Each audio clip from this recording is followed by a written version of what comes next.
Innal hamdalillah nahmaduhu wa nasta'inuhu wa nastaghfiruh wa na'udzu billahi min shururi anfusina wa min sayyiati a'malina may yahdihillahu fala mudilla lahu wa may yudlil fala hadiya lahu.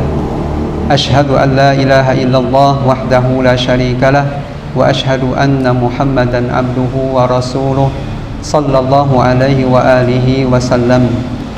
Allahumma salli ala Muhammad wa ala ali Muhammad kama sallaita ala Ibrahim wa ala ali Ibrahim innaka Hamidum Majid, wa barik ala Muhammad wa ala ali Muhammad kama barakta ala Ibrahim wa ala ali Ibrahim innaka Hamidum Majid. Kaum muslimin rahimani wa rahimakumullah, puja dan syukur senantiasa kita panjatkan kehadirat Allah Subhanahu wa taala yang mana berkah limpahan rahmah serta hidayahnya. Alhamdulillah, sore menjelang maghrib ini bertepatan dengan tanggal 20 Ramadan atau memasuki 10 terakhir di bulan Ramadan. Kita berdoa kepada Allah, semoga Allah Subhanahu wa taala senantiasa menerima amal qiyam kita, menerima tilawah kita, dan menerima zakat fitrah kita dan juga amal-amal yang lainnya. Amin. Salawat serta salam semoga selalu tercurah kepada Nabi besar kita Muhammad sallallahu alaihi wasallam, kepada para keluarganya, para sahabatnya, para tabi'in, atba'ut tabi'in, hingga kita sebagai umatnya yang senantiasa taat terhadap ajaran Rasulullah hingga akhir hayat kita. Kaum muslimin rahimani wa rahimakumullah, tema yang akan kita bahas yaitu tentang tafsir surat Al-Fatihah, yang mana tafsir ini kami ambil dari kitab Aisar Tafasir karya dari Syekh Abu Bakar Jabir Al-Jazairi rahimahullah rahmatan wasi'ah. Beliau mengatakan dalam kitabnya surat Al-Fatihah yaitu Makkiyah, yang maksudnya adalah bahwa surat Al-Fatihah ini termasuk surat Makkiyah, surat yang diturunkan di Mekah. Jumlah ayatnya sepakat para ulama yaitu 7 ayat.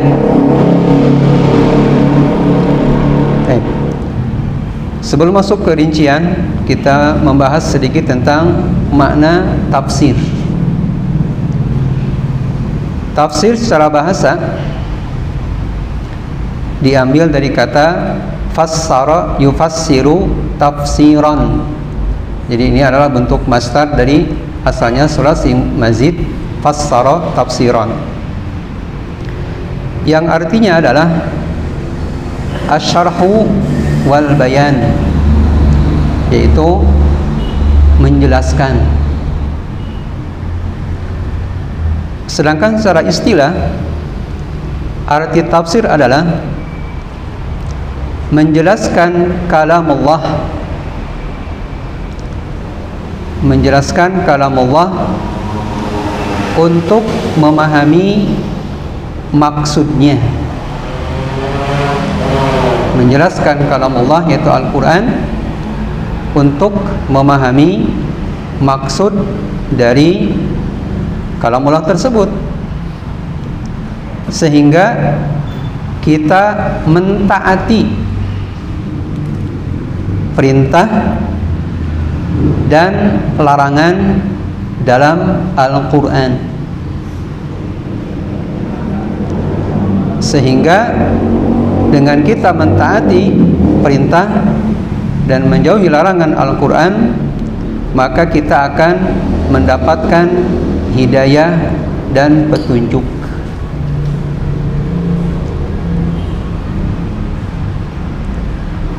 Dan juga kita akan mengambil pelajaran dari kisah-kisah dalam Al-Quran. Itu kurang lebih arti tafsir menurut kitab Aisar Tafasir. Kemudian dalam Al-Quran ada yang disebut dengan surah, atau kita menyebutnya suratnya. Nah, sebelum surat ada yang disebut dengan ayatnya. Baik. Kaum muslimin rahimani wa rahimakumullah. Surat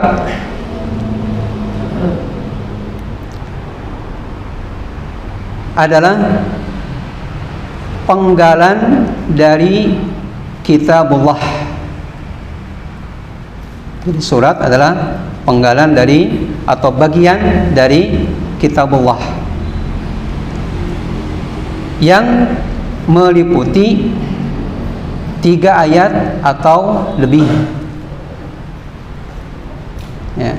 Jadi surat adalah bagian dari kalamullah yang terdiri dari 3 ayat atau lebih.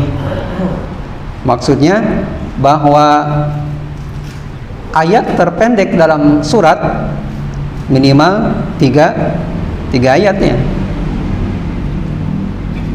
Nah, pertanyaan, kira-kira surat apa yang terdiri dari 3 ayat dalam Al-Quran?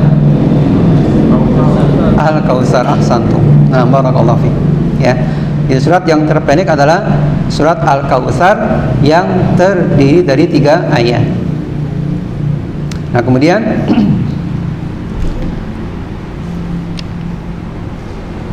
ayat yang terpendek dalam Al-Quran seperti apa bentuknya dan terdapat pada surat apa? Surat Shad. Shad bukan 1 ayat. Ini 1 ayat terpendek dalam Al-Quran. Qaf ada lanjutannya. Nun, Qaf, alif lam mim. Bukan. Ayat terpendek dalam Al-Quran. Ini yang bisa menjawab panitia bagi hadiah nih. Ayo. Apa ayat yang terpendek atau terdapat dalam surat apa? Ayat terpendek dalam Al-Quran. Ada yang bisa menjawab lagi atau mencoba? Ya, terdapat dalam surat Ar-Rahman. Apa bunyinya?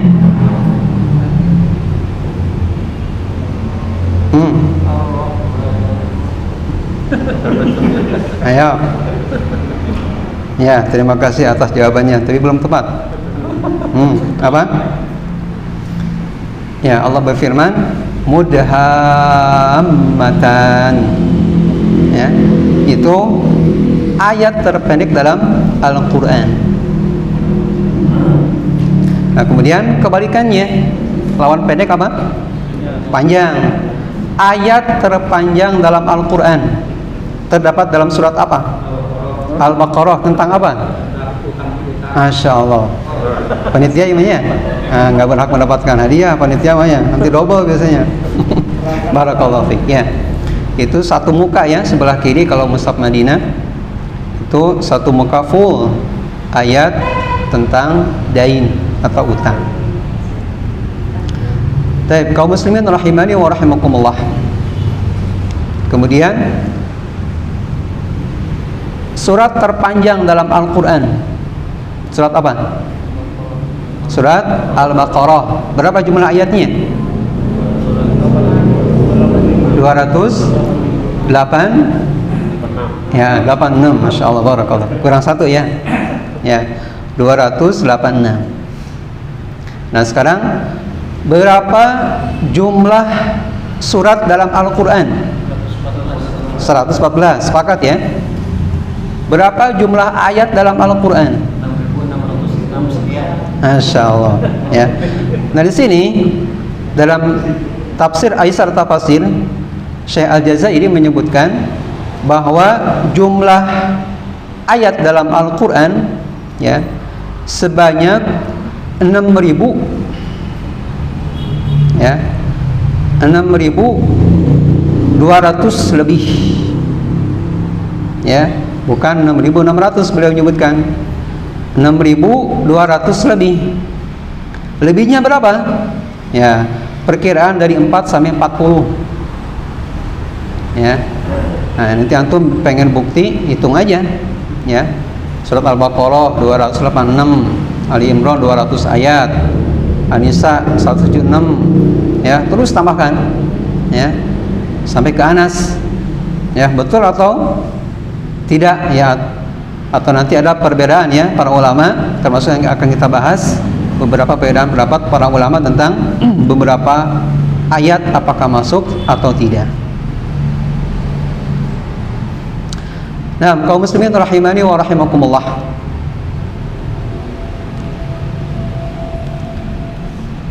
Baik. Kemudian Al-Fatihah, karena kita membahasanya tentang surat Al-Fatihah. Dinamakan Al-Fatihah karena ia adalah pembuka segala sesuatu ya, atau mungkin kita sebutkan pembuka Al-Quran. Karena dimanapun kita berada ya, kita buka mushaf, itu yang akan pertama kali kita buka ya, kalau dari sebelah kanan ya, itu adalah surat Al-Fatihah, artinya permulaan surat ya dalam mushaf Madinah. Walaupun kita tahu bahwasanya yang pertama turun ya ayat Al-Quran atau surat dari Al-Quran adalah bukan Al-Fatihah ya, bukan Al-Fatihah.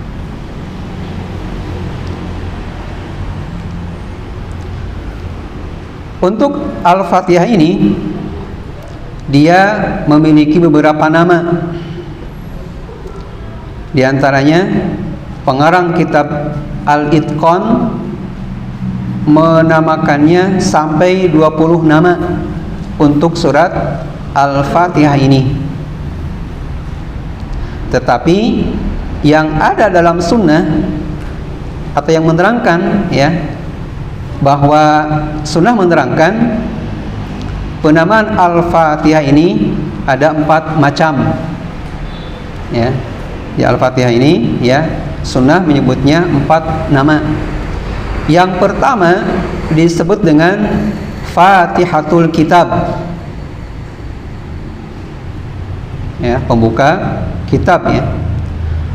Kemudian yang kedua dinamakan juga Ummul Quran.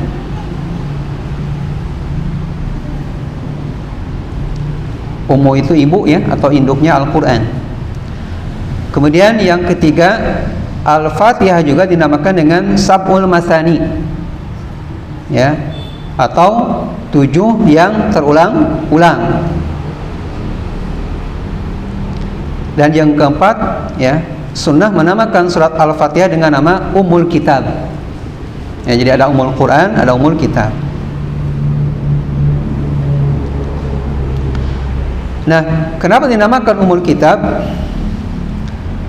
Karena cakupannya, atau disebut Ummul Kitab ya, karena cakupannya meliputi usul-usul yang ada dalam Al-Quran. Jadi kalau kita ingin tahu apa sih kandungan Al-Quran yang 30 juz, 114 surat, 6.200 lebih ayat gitu ya, apa sih isinya ya, ada dalam surat Al-Fatihah, yang mana dalam surat Al-Fatihah ini terkandung pertama tentang aqaid, akidah, keyakinan. Yang kedua, cakupan surat Al-Fatihah tentang ibadat. Yang ketiga, tentang syariat-syariat. Dan yang keempat, tentang qasas atau kisah-kisah ya, itu ada dalam surat Al-Fatihah. Kaum muslimin rahimani wa rahimakumullah. Dan berikutnya, Al-Fatihah juga dinamakan As-Shalah ya, berarti 5 ya. Fatihatul Kitab, Ummul Quran, Sab'ul Masani, Ummul Kitab, dan as-shalah. Apa dalilnya bahwasanya surat Al-Fatihah dinamakan as-shalah? Dalam sebuah hadis yang diriwayatkan oleh Imam Nasa'i dan yang lainnya, Rasulullah bersabda, dan ini adalah hadis qudsi, ya. Kata Rasulullah SAW, qusimatis salatu baini wa baina abdi qismaini. Ya.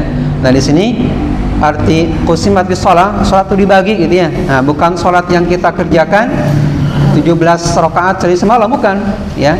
Maksud hadis di sini qusimatis salat artinya apa? Surat Al-Fatihah. Ya, surat Al-Fatihah, ya. Dibagi antaraku dan antara hambaku dua bagian, ya. Wali abdi masa'al fa idza qala alhamdulillahirabbil alamin, maka bagi hambaku apa yang ia pohonkan, apabila ia mengatakan alhamdulillahirabbil alamin, maka Allah berfirman atau Allah menjawab, hamidani abdi, hambaku telah memujiku, ya. Nah, ini pengertian qusimatis shalah dalam hadis tentang ini, bahwasanya as-shalah ini adalah maksudnya surat Al-Fatihah. Kaum muslimin rahimani wa rahimakumullah. Nah, surat Al-Fatihah ini adalah surat Makkiyah yang mana diturunkan di negeri Makkah. Isi kandungan surat-surat yang diturunkan di Makkah itu seputar menjelaskan tentang akidah, keyakinan.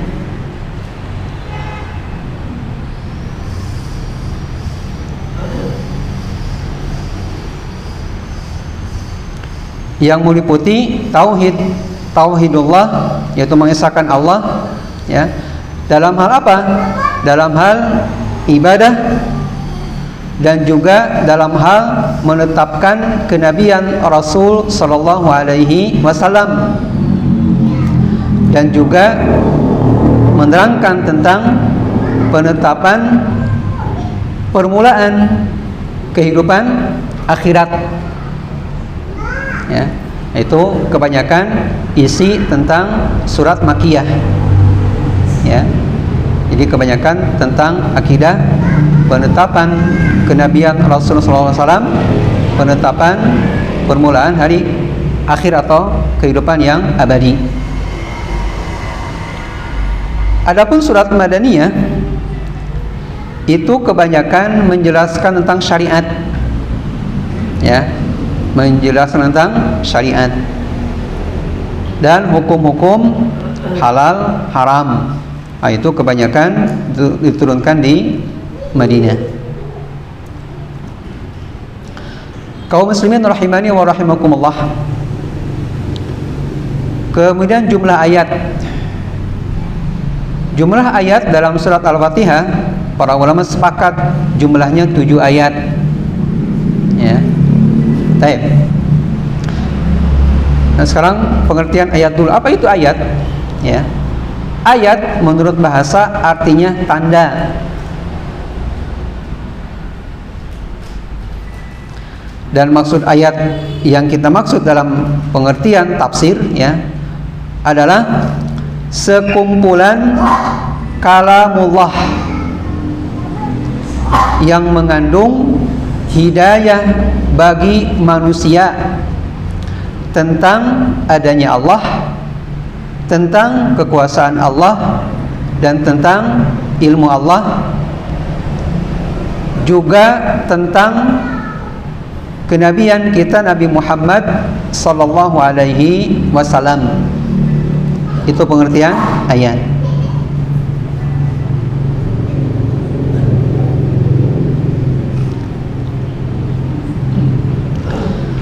Nah, jumlah ayat dalam surat Al-Fatihah 7 ayat. Nah, di sini, ya, Syekh Al-Jazairi beliau mengambil pendapat jumhur bahwasanya bismillah tidak termasuk kepada ayat dalam surat Al-Fatihah. Ya. Nah, di sini kita mengenal perbedaan, ya, faidahnya atau keutamaannya, tatkala ada orang yang membaca Al-Fatihah gitu ya, dengan baca bismillah gitu ya. Oh ya, karena ada pendapat para ulama, di antaranya Imam Syafi'i rahimahullah, beliau memasukkan bahwasanya Al-Fatihah itu ayat. Ya, dan surat Al-Fatihah termasuk apa? Rukun. Ya, rukun salat. Ya. Maka kalau salat tidak membaca Al-Fatihah, salatnya sah tidak? Tidak, karena dia rukun. Ya, itu pendapat Imam Syafi'i rahimahullah. Nah, jumhur ulama berpendapat bahwasanya bismillah itu tidak termasuk kepada ayat. Ya. Lalu ayat yang pertama mana? Ya, ayat yang pertama itu alhamdulillahirabbil alamin. Kalau yang keduanya mana? Ar-Rahmanir Rahim. Yang ketiga Maliki Yaumiddin. Yang keempat Iyyaka na'budu wa iyyaka nasta'in. Yang kelima Ihdinas siratal mustaqim. Yang ketujuh yang keenam Siratal ladzina an'amta 'alaihim. Nah, ini ayat keenam. Dan ketujuhnya Ghairil maghdubi 'alaihim waladdallin. Nah, ini namanya adalah ikhtilaful furu', perbedaan furu' bukan usul. Tatkala kita mendengar ada imam nggak baca Al-Fatihah, nggak baca apa? Bismillah, ya, kita tidak menyalahkan. Ya, karena memang apa? Ada pendapat. Ya, ada pendapatnya. Ya, nah ini kelebihan kita mempelajari ilmu ya. Tatkala ada perbedaan itu kita rahabatul sadar, ya, lapang dada, ya, menerima perbedaan karena ini pendapat para ulama, dan sampai akhir kiamat gak akan lepas perbedaan ini. Ya, kata orang manon jamah tong pakai kekeh gitu ya, harus lapang dada, ya, karena ini para ulama berbeda pendapat. Kaum muslimin rahimani wa rahimakumullah.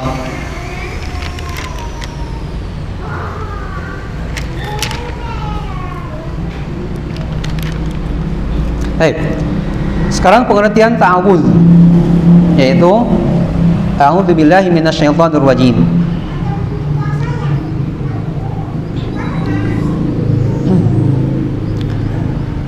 Arti ta'awudz adalah perkataan seorang hamba, yaitu a'udzubillahi minasyaitonir rajim, yang mana arti a'udzu artinya aku berlindung.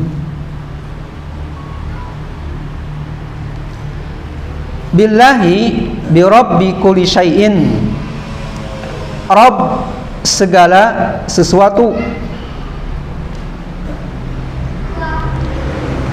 Wal qadiri ala kulli syai'in, Rabb yang maha berkuasa terhadap segala sesuatu.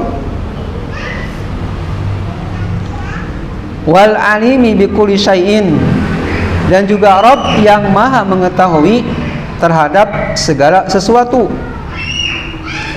Wa ilahil awwalina wal akhirin, dan juga merupakan sembahan yang pertama dan yang terakhir.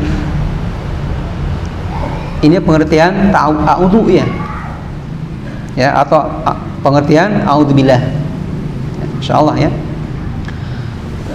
Kemudian asyaiton, yang dimaksud di sini adalah iblis laknatullah alaihi. Jadi kita memohon kepada Allah perlindungan dari godaan siapa? Iblis. Ar-rajim adalah yang terkutuk, yang dijauhkan, yang terusir dari segala rahmat Allah dan kebaikan. Ya. Makanya jangan sampai menamakan anak kita ya, naudzubillah, ar-rajim gitu ya, mentang-mentang dalam Al-Qur'an, jangan. Ya. Jadi arti ar-rajim di sini ya dengan sighah mubalaghah ya, fa'ilun rajimun. Ya. Artinya yang terkutuk, yang dijauhkan, yang terusir dari segala rahmat dan kebaikan Allah.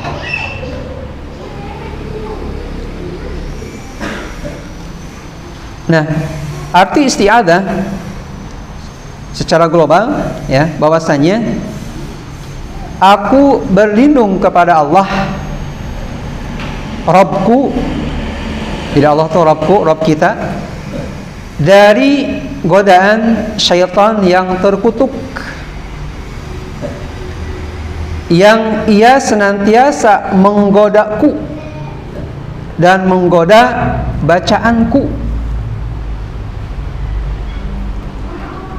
yang senantiasa syaitan tadi menyesatkanku sehingga aku celaka dan sengsara.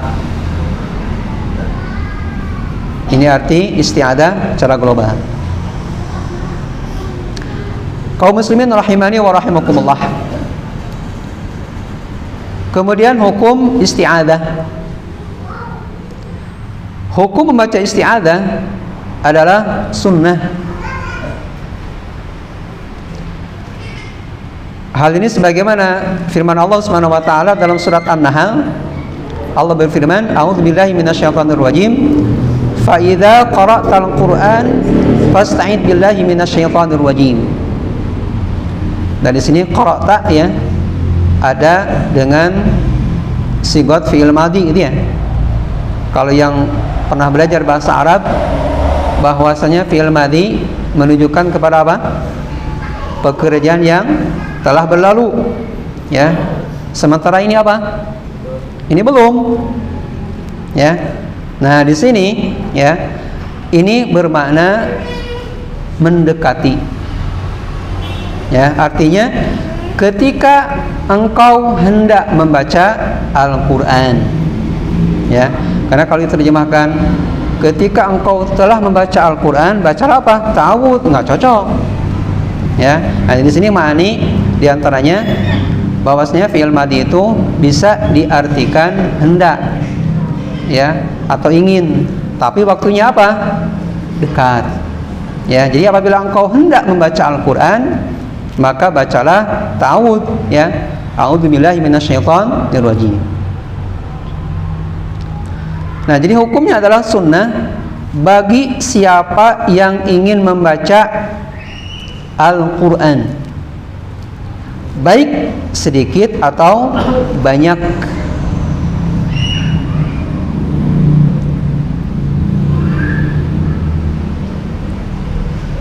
Dan juga lafaz ta'awudz ini, a'udzubillahi minasyaitonir rajim, dianjurkan bagi orang yang marah, ya. Dan ada dalam hadis sahih bahwasanya Rasulullah SAW ya melihat dua orang yang bertengkar sampai memerah wajahnya. Ya. Rasulullah mengatakan, andai kata ia mengatakan a'udzubillahi minasyaitonir rajim, tentulah akan hilang marahnya. Ya. Nah, ini pun diantaranya mengajarkan kepada kita ya, kalau marah gitu ya, kesal ya, maka diantaranya ya, karena banyak doanya atau banyak tata caranya, membaca ta'awudz ya, a'udzubillahi minasyaitonir rajim ya. Dan dalam hadis lain, kalau kita marah sedang berdiri, gimana posisinya? Duduk. Kalau lagi duduk, berbaring ya. Dan dalam keterangan lain, apabila kita marah, berwudu ya, berwudu, meminta kepada Allah untuk diredakan marahnya. Dan juga ta'awudz di sini ya, apabila terbersit kepada benak kita, terbersit kepada pikiran kita sesuatu yang jelek ya, ini baru terbersit ya. Ya. Nah, maka dianjurkan untuk apa? Membaca ta'awudz. Ya, membaca ta'awudz. Kaum muslimin rahimani wa rahimakumullah. Kemudian pengertian bismillahirrahmanirrahim atau basmalah ya. Baik. Secara bahasa ya, atau kita rinci dulu ya perkata tentang arti basmalah. Basmalah Yang mana ini adalah terdiri dari huruf jar dan isim ya. Bi dan juga ism ya. Artinya pertama bi harfu jar ya, ism adalah lafaz yang dijadikan sebagai tanda untuk nama tertentu dan pembeda yang lainnya. Itu arti nama. Ya, nama itu adalah ya tanda untuk sesuatu yang memiliki nama dan pembeda dari yang lainnya. Ya, contoh nama saya ya, Ade Ading gitu ya. Kemudian siapa namanya? Pak Anggi ya. Nah, dengan nama saya Ade Ading dan Pak Anggi beda nggak? Beda. Ya. Jadi di sini arti isem nama itu ya, isem dalam bahasa Arab ya. Bukan isim buat apa itu? Jimat ya, bukan ya. Karena ya naudzubillah ya, kita diajarkan juga sadar tidak sadar ya, dengan tayangan TV itu diajarkan ya. Maka tanamkan kepada anak kita ya bahwa itu adalah apa hukumnya? Musyrik ya, jimat itu musyrik hukumnya. Baik.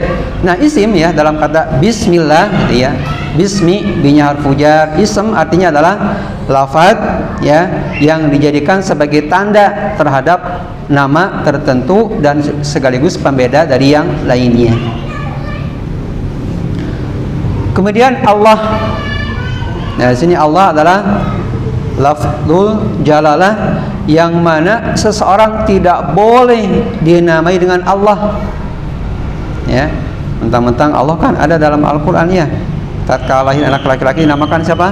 Allah, nggak boleh. Ya. Nah, Allah di sini adalah lafzul jalalah. Ya. Hanya nanti para ulama beda pendapat apakah dia mustlaq atau jamid. Ya, mustlaq di sini apakah dia memiliki tasrifan ya atau tidak. Ya. Nah, di sini pun para ulama beda pendapat. Ya. Tapi kita bahas sedikit. Orang yang berpendapat bahwasanya Allah di sini adalah mushtaq, artinya memiliki tasrifan ya.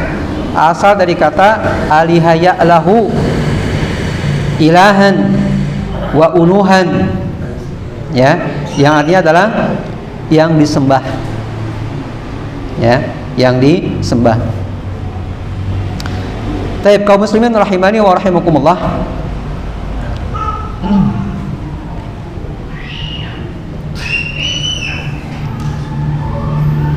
Kemudian Ar-Rahman.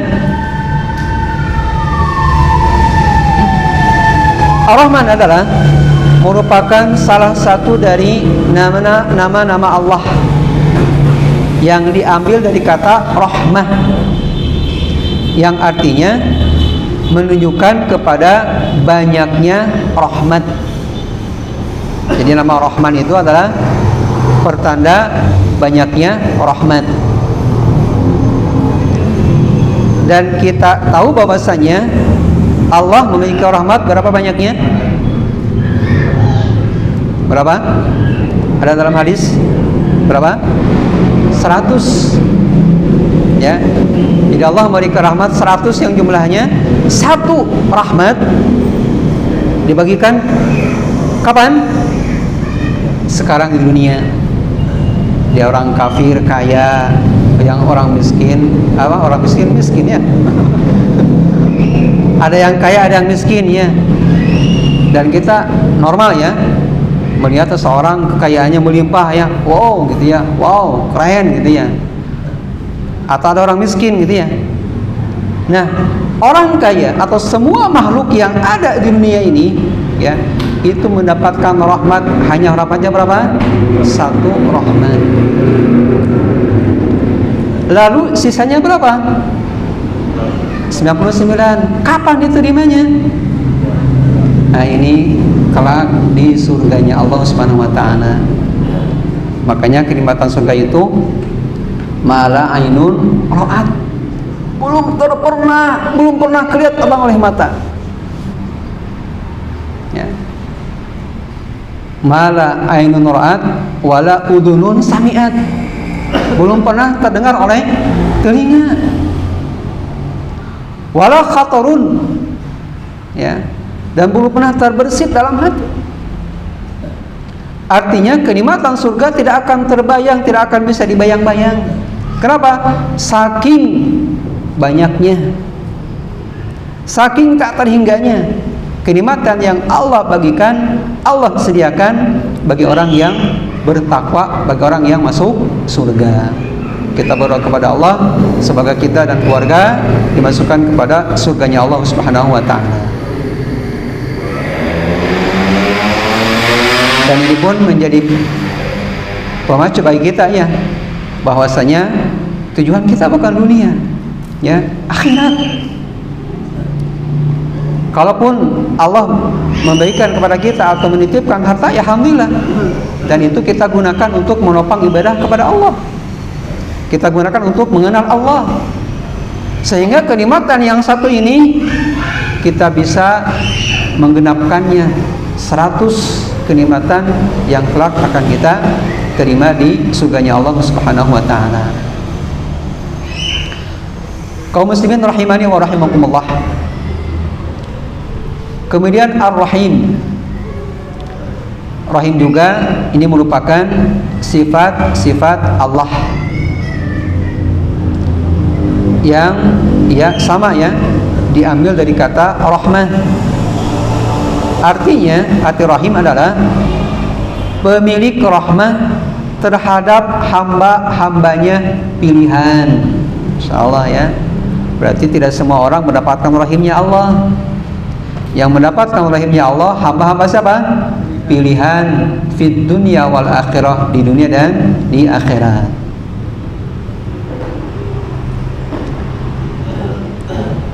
Kaum muslimin rahimani wa rahimakumullah.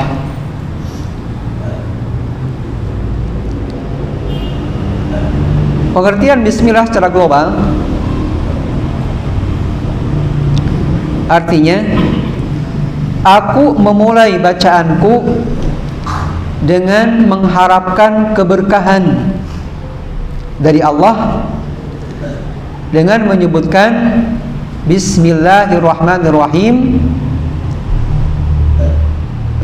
yang senantiasa kita memohon pertolongan kepada Allah Subhanahu wa ta'ala. Itu pengertian bismillah secara global. Kaum muslimin rahimani wa rahimakumullah. Kemudian hukum basmalah.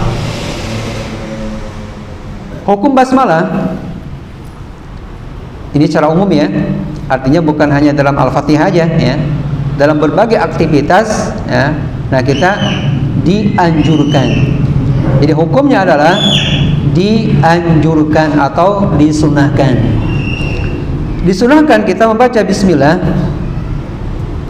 di antaranya ketika membaca berbagai macam surat dari Al-Quran. Ingat, ya, surat dari Al-Quran. Kecuali ketika kita membaca surat At-Taubah atau Al-Baro'ah, ya, maka kita tidak dianjurkan membaca bismillah. Walaupun dalam salat, ya, salat wajib, ya, maka hendaknya dibaca sir. Nah, beliau, ya, Syekh Al-Jazairi, ya, beliau walaupun berpendapat bismillah tidak termasuk surat dalam Al-Fatihah, tapi beliau menganjurkan membacanya sir, tidak dikeraskan, ya. In kanat as-salatu jahriyatan, apabila surat tersebut suratnya yang jahar. Surat yang jahar surat apa aja? Subuh, maghrib dan isya, ya. Ini kalau ada imam tidak dikeraskan, gitu, ya. Nah, tidak dikeraskan bisa jadi dia membaca tapi pelan-pelan atau sir, ya. Nah, ini enak, ya, kita kalau mempelajari ilmunya, tatkala ada yang kok tidak baca bismillah, gitu, ya. Nah, bisa jadi dia sir atau dia berpendapat bahwasanya bismillah tidak termasuk surat dalam Al-Fatihah. Nah, kemudian bismillah ini dianjurkan juga ketika makan atau mau makan. Ya. Bahkan dalam hadis, ya, anjuran membaca bismillah, ya. Rasulullah bersabda, "Qul bi yaminik wa qul mimma yalik." Dalam hadis lain, "Samillah wa qul bi yaminik." Sebutlah nama Allah dan bacalah dan makan dengan tangan kananmu. Ya. Maksud samillah di sini adalah membaca Bismillahirrahmanirrahim.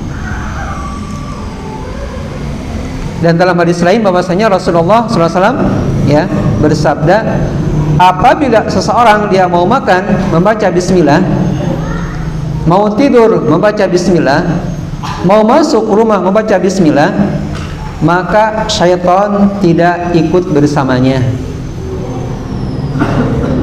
Dan dalam kitab Kutaib, ya, bukan kitab Kutaib, ini buku kecil buah karya dari Syekh Wahid Abdul Salam Bali, ya, Al-Misri, hafizahullah. Beliau mengarang kitab, diantaranya kitab atau Kutaib tentang penjagaan diri, keluarga dan rumah. Di antaranya adalah kita membaca bismillah. Kapan? Ketika masuk rumah, ya. Kemudian ketika mau makan, ya. Ketika mau tidur, ya. Bahkan kita ketika mau masuk WC baca apa? Bismillah. Ya. Nah, dengan kita mendawamkan seperti itu, dengan izin Allah, setan tidak akan mau menjadi teman kita. Insyaallah, ya. Ini faidah membaca doa bismillah. Ketika mau minum, sama, ya. Makan yang mungkin lebih besar pekerjaannya, ya, disuruh baca bismillah. Apalagi minum yang di bawahnya, ya. Ya.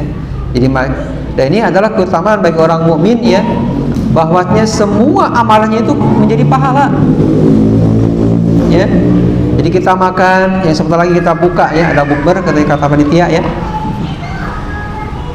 Selain bukber ini mengganjal perut atau menutupi lapar, ya. Kalau seorang mukmin berdoa, ya, bukan hanya perut yang lapar jadi tidak lapar, perut keroncongan jadi berisi, ya, juga kita mendapatkan pahala. Kenapa? Berdoa membaca apa? Bismillah. Kemudian lagi kita makannya dengan tangan mana? Tangan kanan. Kemudian lagi kita memperhatikan adab-adabnya, ya, bahwasanya adab sila dalam makan itu dua posisi, ya. Imma sila dengan cara seperti ini, panggi, ya, atau seperti tangan seperti ini, kaki kanan ditancapkan, ya, dan kaki kiri jadi tumpuan, ya. Nah, dengan seperti itu, karena memang Rasulullah mencontohkan, maka kita mendapatkan pahala, ya, mendapatkan banyak keuntungan dari makan, karena sebab kita makan mencontoh sunnah Rasul Sallallahu Alaihi Wasallam. Dan juga membaca bismillah dianjurkan ketika memakai pakaian, ya, atau ketika mau pakai pakaian, ya. Kemudian juga dianjurkan membaca bismillah ketika masuk masjid. Dan masuk masjid, kaki yang dahulu yang mana? Kanan, ya. Kalau masuk WC dahulu yang mana? Dahulukan kiri, ya. Dan juga lafaz bismillah di sini atau ucapan bismillah, ya, dianjurkan ketika keluar dari masjid, ya. Dan keluar dari masjid, kaki yang mana dahulukan? Kiri, ya. Wa inda rukub, dan ketika kita mau naik kendaraan, ya, jangan lupa bismillah atau bismillahirrahmanirrahim. Dan kesimpulannya bahwasanya lafaz atau ucapan bismillah ini diucapkan pada setiap urusan, setiap perkara, setiap pekerjaan kita dianjurkan membaca bismillah. Sebagaimana dalam sebuah hadis, hanya saja hadisnya ini hadis dhaif ya, tetapi maknanya sahih. Kullu amrin dzibalin la yubda'u fihi bi bismillah fahuwa abtar. Ya. Seluruh perkara yang penting ya, yang tidak dimulai dengan bismillah, maka itu terputus. Artinya terputus dari apa? Tidak ada barokah. Ya. Jadi ini hadisnya dhaif, maknanya sahih.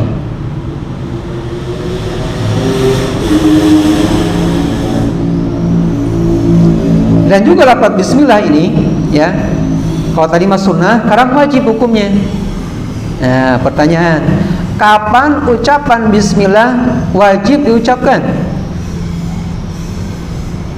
Nah, diutamakan non panitia ya, mungkin mendapatkan hadiah dari panitia. Ayo, kapan ucapan bismillah? Nah, panitia jangan dulu jawab. Nah, kapan ucapan bismillah wajib diucapkan? Halo? Jangan-jangan pada tidur nih. Tidur enggak? Nah, kapan ucapan bismillah wajib hukumnya? Kapan? Nah, ketika menyembelih. Ya, ketika mau menyembelih. Karena dengan kita tidak membaca bismillah, ya, walaupun gitu ya, hewannya kesayangan kita gitu ya, maka beda status. Masya Allah ya, lisan ini sangat bermanfaat sekali ya, dan akibatnya fatal. Contoh suami istri ya, yang asalnya bukan mahram ya, mahram atau muhrim? Kalau muhrim apa? Nah, seorang yang berpakaian ihram itu namanya muhrim ya. Seorang yang bukan mahram ya, atau seorang ya suami istri ya, sebenarnya kan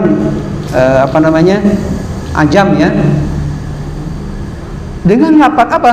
Dengan lisan ya, dengan kalimat wali ya, ankahtuka wa zawajtuka ibnati gitu ya, kata orang fasik mah kaula nikahkeun anjeun gitu ya. Nah, dengan lisan gitu ya, Masya Allah ya. Nah, ini pun sama ya, dengan lisan ini pembeda antara halal dan haram dengan lisan ya, secara umum ya. Ini pun sama, lafaz ucapan bismillah yang dikeluarkan dari mulut gitu ya, pembeda untuk jenis makanan halal dan haram, atau untuk menentukan makanan halal dan haram. Jadi kalau kita menyembelih ayam misalnya, atau domba atau kambing atau unta ya, tidak membaca bismillah ya dengan sengaja gitu ya, wah apa bismillah gitu ya, saya pada gampang gitu ya, langsung gerehel gitu ya. Nah, hati-hati itu ya. Status sembelihan tersebut adalah haram atau bangkai ya. Ini pengertian bangkai ya. Pengertian bangkai adalah segala jenis hewan yang disembelih tidak secara syar'i, alias tidak membaca bismillah, itu jadi bangkai. Ya. Nah, maka di sini supaya daging sembelihan itu halal dikonsumsi dan halal dimakan, maka kita dihukumi wajib ya, diperintah wajib untuk membaca bismillah tatkala mau menyembelih hewan. Kaum muslimin rahimani wa rahimakumullah. Ya, kita baru masuk sekarang pembahasan alhamdulillah atau ayat pertama menurut Syekh Al-Jazairi. Alhamdu adalah sifat mulia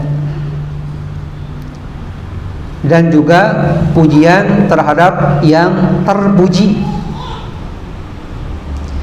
yang memiliki keutamaan. Jadi kata alhamdulillah ini adalah sifat mulia, pujian terhadap yang terpuji, yang layak karena ia memiliki keutamaan. Contohnya seperti kalimat al-madah dan syukur. Ya, dari selain alhamdu juga al-madah bahasa Arabnya sama ya, pujian, dan juga syukur. Hanya saja diantaranya para ulama membedakan apa sih bedanya madah dengan syukur. Ya, kalau syukur adalah pujian dengan lisan. Ya, pujian dengan lisan kepada yang memberi nikmat. Sedangkan alhamdu yaitu lebih khusus daripada syukur.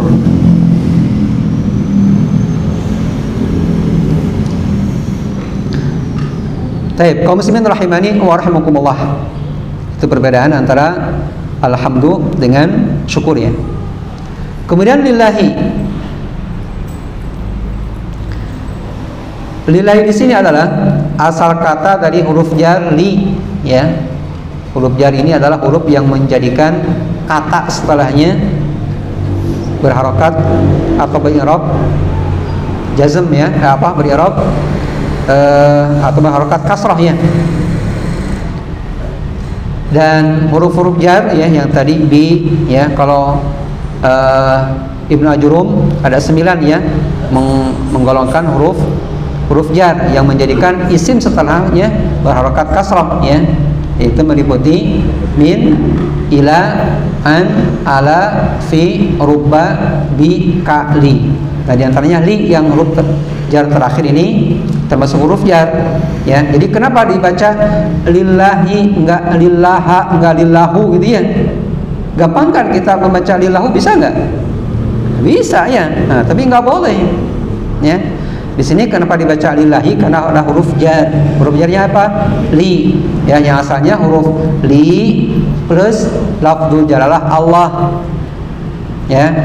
Adapun alifnya dibuang ya, dihilangkan. Karena kenapa? Karena bersama dengan huruf jar. Ya, dan kebanyakan dalam Al-Qur'an apabila di depannya ada huruf jar, kemudian ada alif, biasanya hilang. Ya. Contoh dalam surat An-Naba ya, amma yatasaalun. Tidak membaca gini, amma yatasaalun. Kenapa? Karena asalnya an dan ma. Tapi ma di sini ma-nya ada alif ya, alifnya hilang. Ya. Isinan ku huruf jar'an. Ya, jadi amma yatasaalun ya. Ini pun sama. Huruf alifnya hilang ya. Yang tertulis itu lillahi ya, lillahi saja. Ada di sini ya. Nah di sini huruf lam atau huruf jar lam memiliki maknanya lil istiqaq. Istiqaq di sini artinya adalah hanya ya, sehingga kita artikan lillahi. Nah, alhamdulillah segala puji lillahi apa? Hanya milik Allah.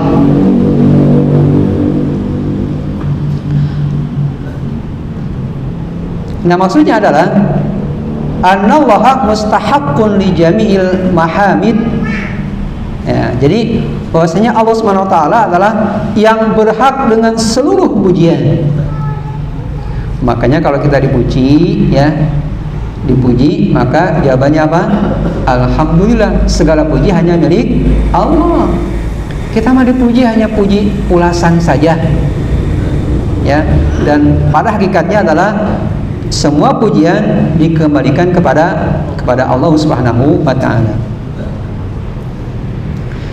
Dan lafzul jalalah ini adalah merupakan alamun ala dzatir Rabbi tabaraka wa taala. Ya, nama tertentu yang mana adalah khusus bagi Allah Subhanahu wa taala. Kemudian Rabbi artinya adalah Maharaja ya. Maha yang memperbaiki dan juga yang disembah. Itu arti Rabb ya. Kemudian al-alamin.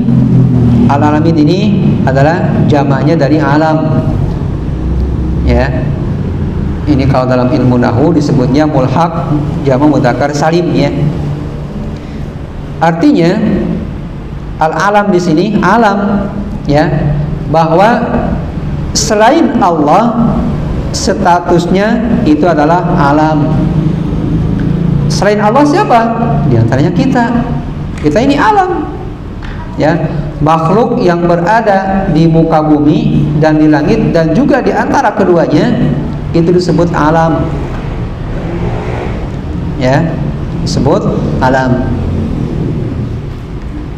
Dan termasuk alam juga diantaranya alamul malaikah, alam malaikah, alamul jin, alamul ins, alam manusia, dan juga alam hayawan, ya, atau alam tumbuh-tumbuhan.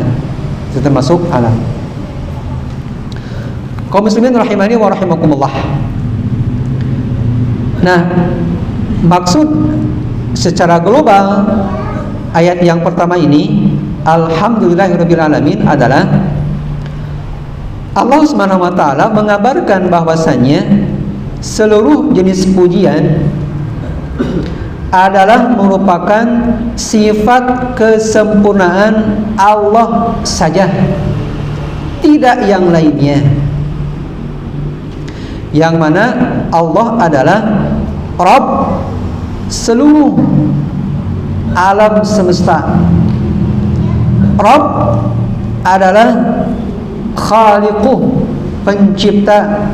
Rabb adalah, atau Allah adalah Rabb yang menguasai, dan wajib kepada kita untuk memuji Allah Subhanahu wa taala.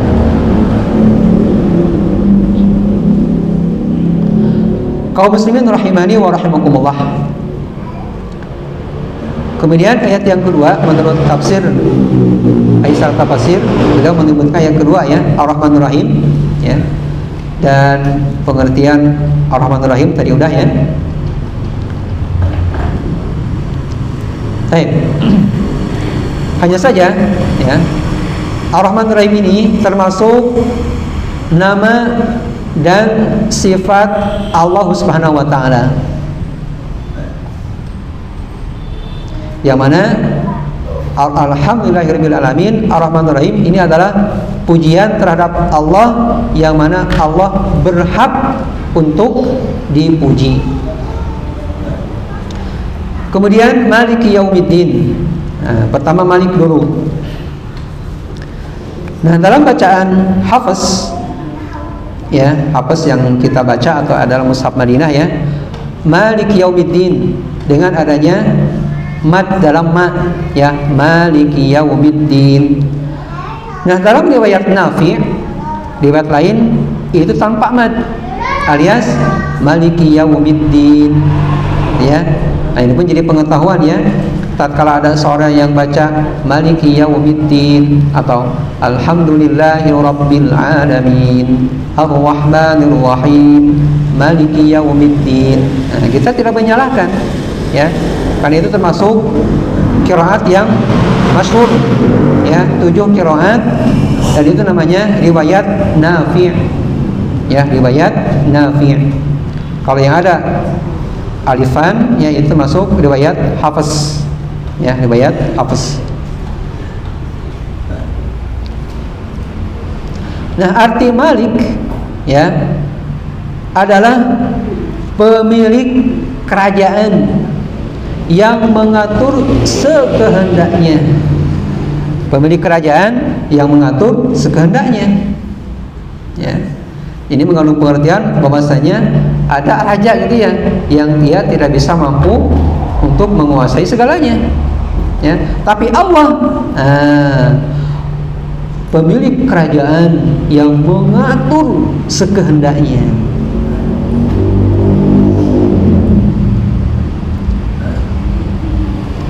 Dan arti Malik di sini juga, ia adalah pemilik kekuasaan yang memerintah, melarang, membeli, ya, melarang, memberi, menahan, tanpa ada yang mampu untuk menahannya.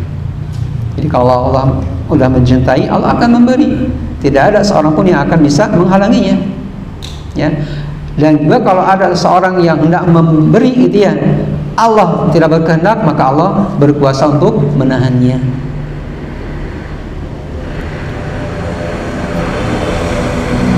Yaumiddin, dinamakan Yaumiddin adalah Yaumul Jaza, hari pembalasan, dan ia juga dinamakan hari kiamat, yang mana Allah akan membalas semua jiwa sesuai dengan yang diusahakan di dunia. Jadi kita sekarang di dunia ini berusaha, ya. Kapan memetik hasil? Kelak di akhirat, ya. Nah, ini sungguh keliru ya orang yang rajin sholat gitu ya. Dah mah rajin sholat teh, tahajud malahan mah, sampean kuduha gitu ya. Tapi miskin wae gitu ya. Nah, dia belum tahu apa sih tujuan sholat, atau dia belum tahu makna Maliki Yaumiddin dalam bacaan apa? Surat Al-Fatihah. Jadi kita sholat, kita tidak diperintah untuk kaya atau supaya kaya sholat, enggak ya. Bahwasanya kita sholat, atau kita saum di bulan Ramadan, atau zakat sebentar lagi, atau haji, umrah dan lain sebagainya, itu adalah perintah Allah yang kelak kita akan memetik jerih payah di dunia ini, usaha di dunia ini, kelak di akhirat, di yaumul jaza, yaumul qiyamah.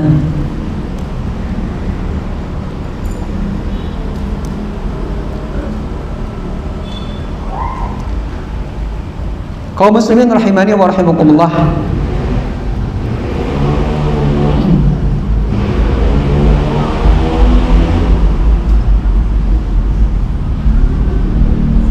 nah, dalam sebuah hadisnya derajatnya hasan, Rasulullah bersabda, "Ma min ahadin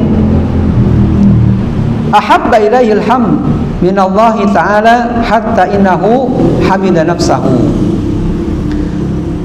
Tidaklah seorang hamba ya, yang mana ia sangat mencintai terhadap pujian daripada Allah Subhanahu wa taala.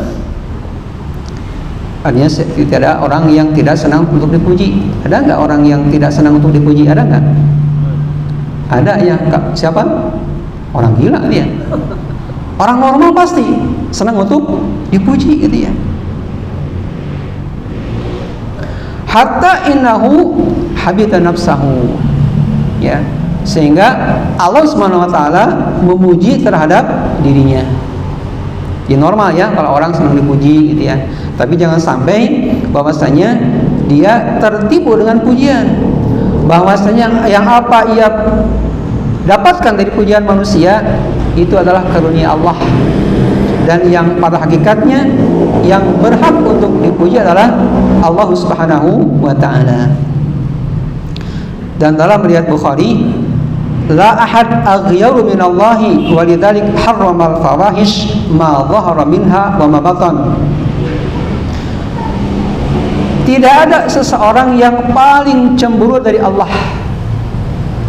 Jadi Allah itu cemburu. Kapan cemburunya? Ya. Nah di sini kenapa Allah cemburu gitu ya? Ya.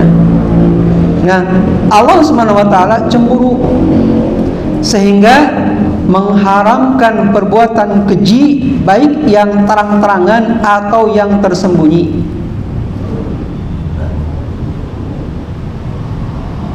Ya. Jadi Allah pun cemburu tatkala hamba melanggar aturan Allah.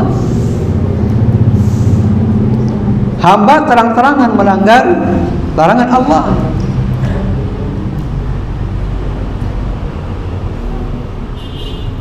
Dan dalam hadis lain, ya, ma'an amallahu ala abdihi bi ni'matin faqala alhamdulillah illa kana alladhi a'ta afdala mimma akhad.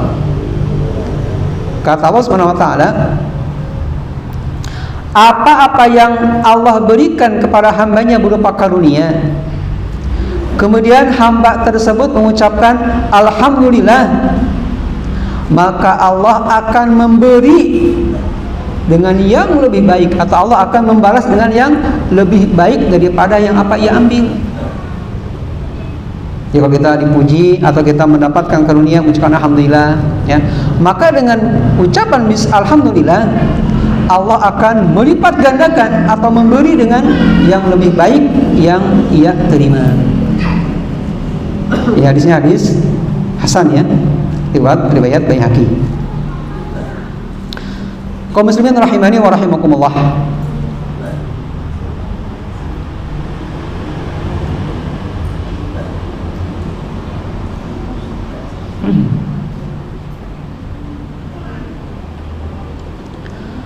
Kemudian iyyaka na'budu wa iyyaka nasta'in. Pertama iyyaka.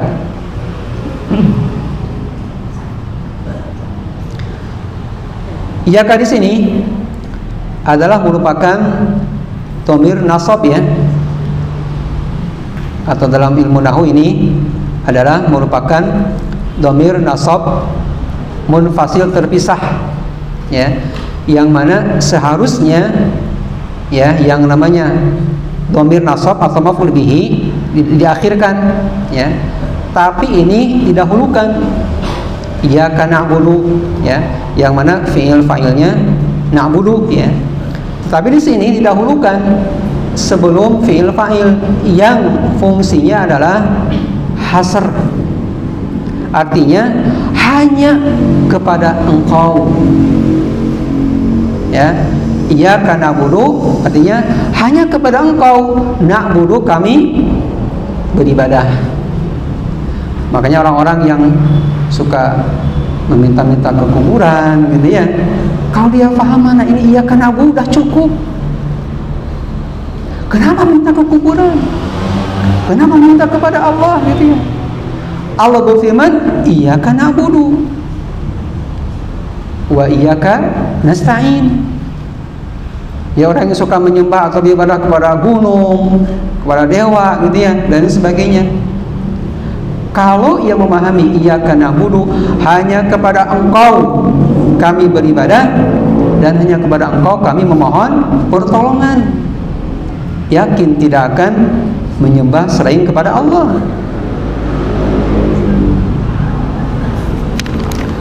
Kaum muslimin rahimani wa rahimakumullah. Jadi na'budu di sini adalah kita taat dengan merendahkan diri dan mengagungkan dan penuh dengan rasa cinta. Dan ini rukun ibadah, ya. Kita merendahkan diri kepada Allah, mengagungkan dan juga mencintai Allah. Ini 3 rukun ibadah, ya, termasuk atau ada dalam kalimat na'budu. Kemudian nasta'in, natlubu aunaka lana ala ta'atik. Artinya saya adalah, ya Allah, kami memohon pertolongan atau berilah kami pertolongan, ya, untuk taat kepada Engkau, ya.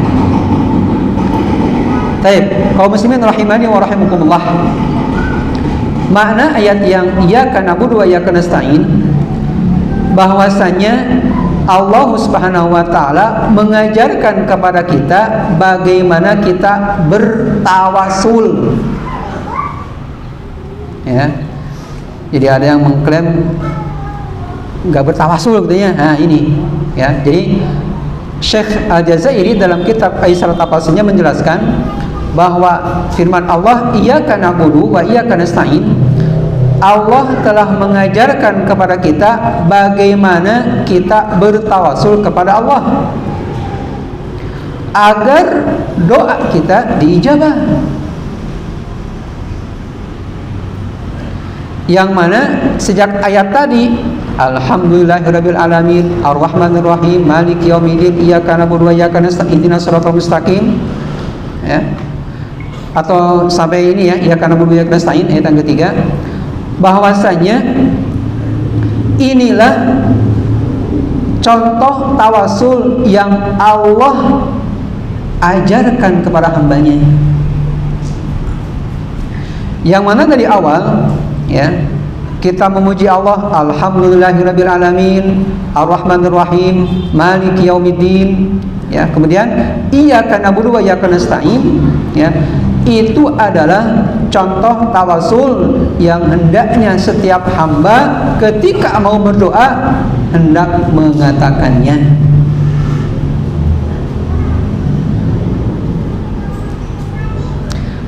Dan dalam sebuah hadis riwayat Abu Dawud dan Tirmidzi juga An-Nasa'i, bahwa Rasulullah SAW mendengar seseorang berdoa dalam salatnya, akan tetapi ia tidak mengucapkan salawat terhadap Nabi SAW. Maka Rasulullah mengatakan atau bersabda, ajjala hada, orang ini tergesa-gesa. Sungguh orang ini telah tergesa-gesa. Ya. Kemudian Rasulullah bersabda, idza shalla ahadukum falyabda bihamdillahi wassana'i alaihi summa liyusalli ala nabi summa liyad'u ba'du mimma syaa.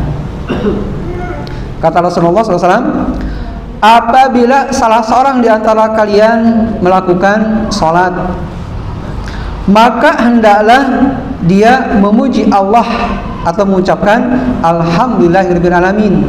Itu dalam salat, ya, Al-Fatihah.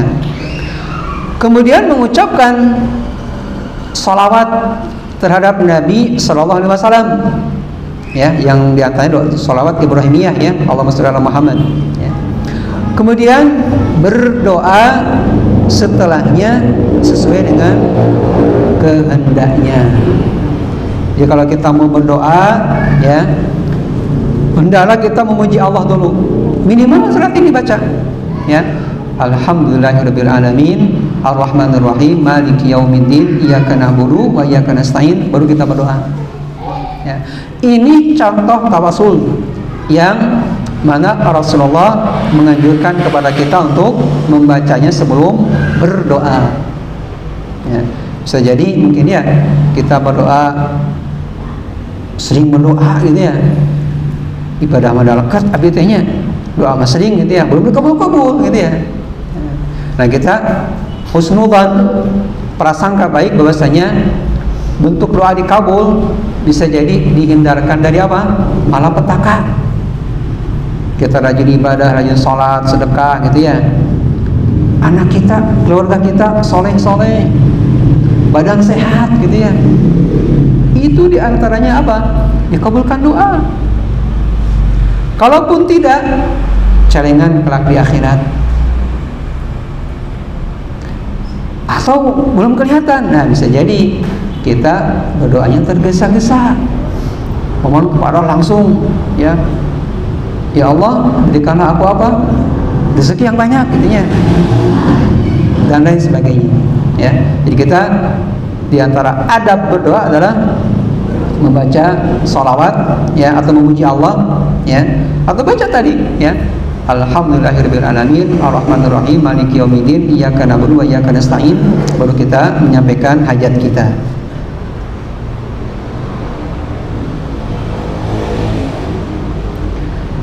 Kaum muslimin rahimani wa rahimakumullah.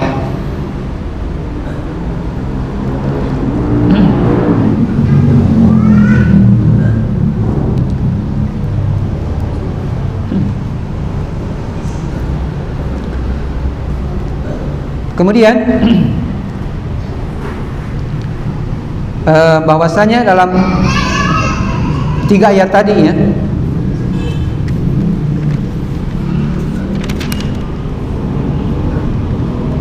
atau 4 ayat, ya, 5 atau sebagian pendapat 4 atau 5 ayat tadi mengajarkan kepada kita tadi ada berdoa, ya. Yang kedua, bahwasanya tiada sesembahan selain Allah,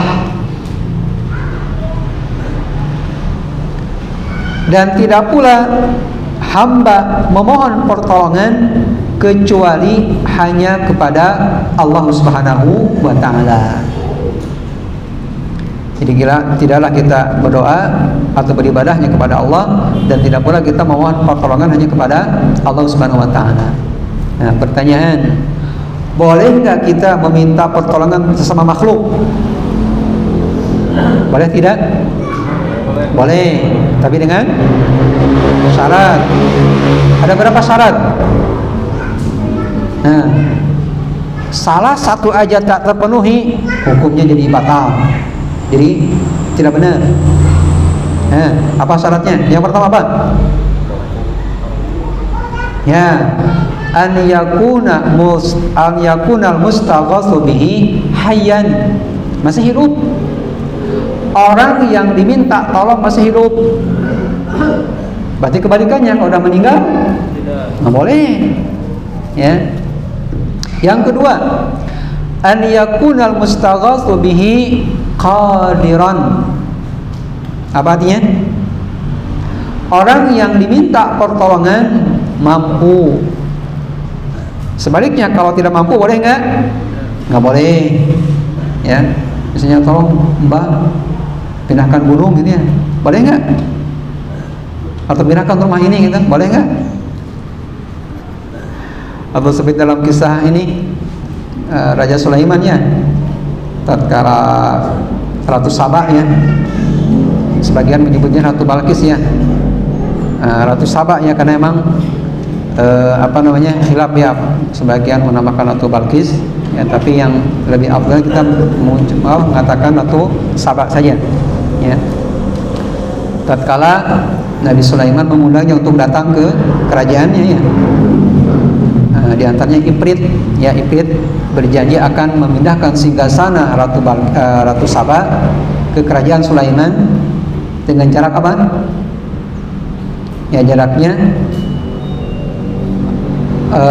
Nabi Sulaiman bangkit dari duduknya, Nabi Sulaiman bangkit dari majelisnya ya.